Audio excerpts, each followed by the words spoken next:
ஏதேனின் தோட்டத்திலே நான் ஆதாமாயிருந்தபோது உன்னையே வாளாய் பார்த்தேனா, உன்னையே வாளாய் பார்த்தேனா.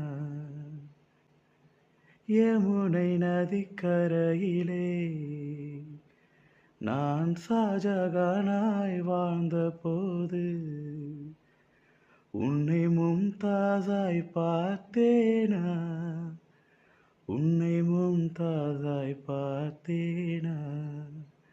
சங்க இலக்கியத்தில் சங்க இலக்கியத்தில் நான் தேவதாசாய் வாழ்ந்தபோது பார்வதியாய் உன்னை பார்த்தேனா, எங்கோ பார்த்திருக்கிறேன்,